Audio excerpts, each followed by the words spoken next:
Hello there, this is Corey Davis, one of the creative directors at Tangentlemen, and I'm here to show you Here They Lie, but I'm with some special guests.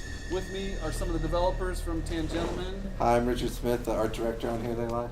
Hi, I'm Ricardo Taban, I'm senior animator.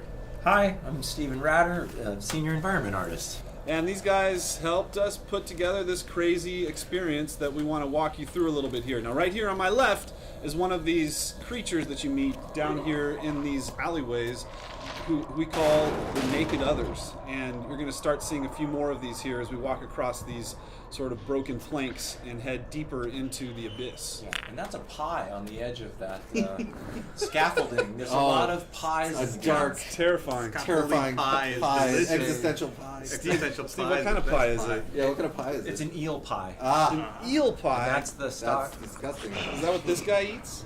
Absolutely, yeah. Yeah, up in the marketplace, I think they were selling eels, weren't they?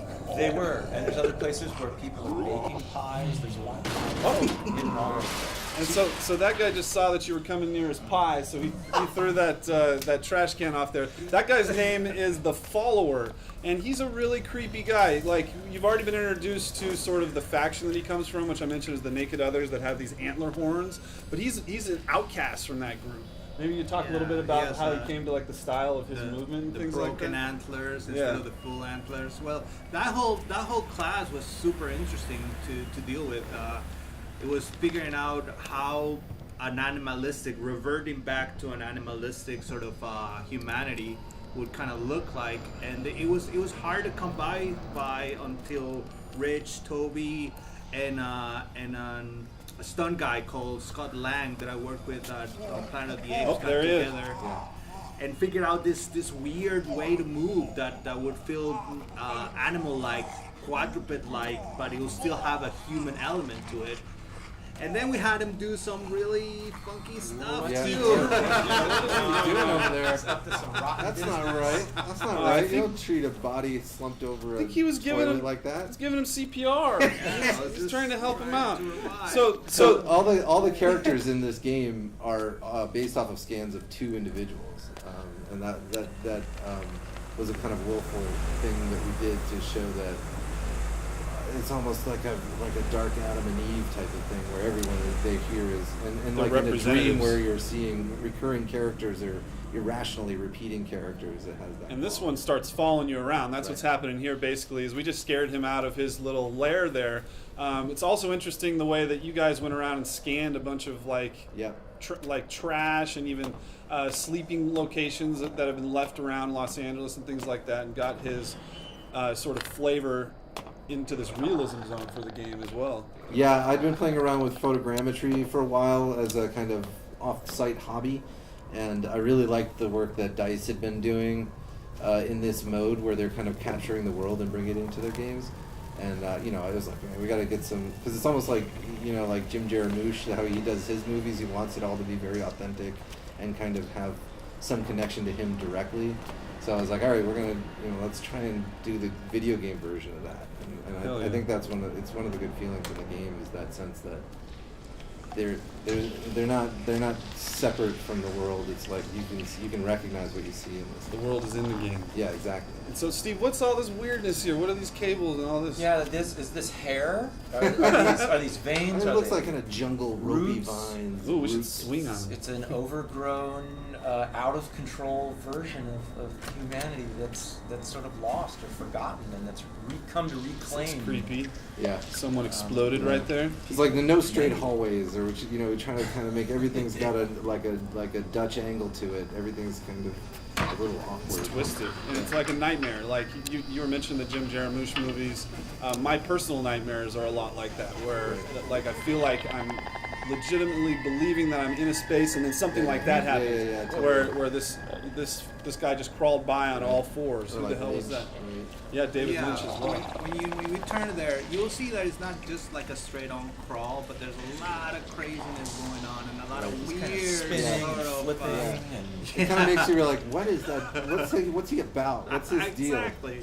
He's sort of forgotten how to walk. He's someone's version of what a person might be like, if they kind of forgot, or they were told how a person walks. Yeah, it's like they are here amongst the technology of a forgotten people, and it's still running, it's still working. It was very useful at one point, but it's not understood at all anymore to these strange humans that are crawling around these dark spaces. And so now you can notice we've gone further and further down, and the city is sort of towering both above and below us here, these alleyways. And you're seeing this strange mix of technology as these TVs are still running here, and the nightmare is haunting this area. Right. So we're moving a little closer down here. You're hearing more and more of these naked others surrounding us. We really wanted you to have this feeling of dread that was bubbling up underneath your skin throughout the experience. And I think this is one of those moments where we saw focus testers really sort of move very, very slowly into this space because they can hear the sounds of the naked others sort of bouncing off of these walls. Yeah, we really wanted a sense of uneasiness in everything, right? From the visuals all the way to the motions, which was sometimes very hard to find. A lot of trial and error. Okay, does this make you feel uneasy? No. How about this? Does this make you feel weird? Yeah. Yeah, and a lot of times it's like the player is being asked to. It always feels like he's walking in on it, like you're kind of being included in the guilt of what you're seeing around you. You're not separate from it, right? So yeah, it's part. A lot of times it's just the really awkward sense of being in a weird relationship with another person, like. That person's like covered in mud and you can't parse what their face looks like.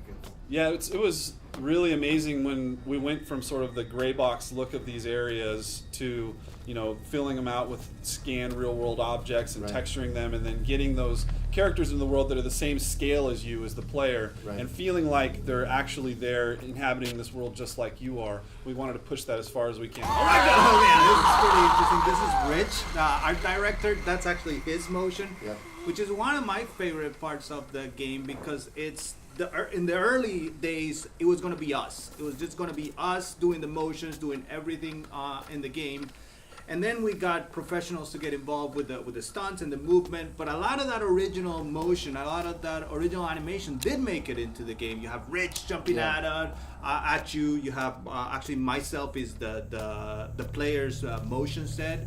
And later on, you see me jump from like the rafters or something like that. We set up like big boxes, right? And yes. Jumped in. Yeah, it was super fun, all that stuff. Yeah, and this place down here, we just passed the really strange clock as well. This is a place that is constantly making you wonder when in time it takes place. And actually that clock, just to give you a little hint there, if you stare at it, you go on a very strange sort of surreal hallucination for a moment there. And that's a theme that runs throughout the game as well. Oh, who's that? That was that was me. So that was the motion that Ricardo was talking about there. If you go and look at that scene up close, you'll see him actually jump out of the rafters, and that was our animation lead here, Ricardo.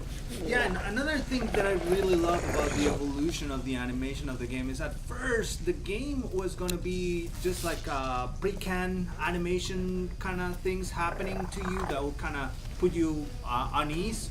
But then it evolved, and those guys became fully AI, which made them so much more scary than before, not knowing when they're going to turn on you and when they're going to come out and attack you. Yeah, it was pretty funny even watching the developers get freaked out on the team, the level designers and things like that, as they're going down into these really dark areas, and the AI makes some decision that they're not used to, and the sound creeps them out as well, even though they helped design the scene. So here is along decorating this, if we don't get seen by this guy, get back there. So there's a bunch of stacks of newspapers and stuff in here. Steve, what's all this stuff? Yeah, this is just the reading room where there's tons of reading material that's sort of been hoarded. I think we've had some ideas about hoarding and sort of obsessive behavior, manic behavior being expressed in the world as if it's generations old. And as you get into certain areas here, you'll see these growths of these creatures and mollusks, and that starts to signal something else too. So that's a theme and a brush that we use in certain areas. And this whole sort of descent into madness throughout the experience is just rife with these moment-to-moment experiences where you're like, how the hell could this possibly be here? There's these doors that open up into new realities throughout the experience. So this is sort of one place where you start out as the player, but you're going to end up someplace much, much different. And really around every single corner, you might be terrified, or you might have your mind blown by the sort of hallucination or surreal experience you're about to have. And we're going to go down into one of those now. Oh my God! Unsafe. But yeah, we're the Tangentlemen. Thank you so much for listening. Here They Lie is available now on both PSVR and Standard Edition. PlayStation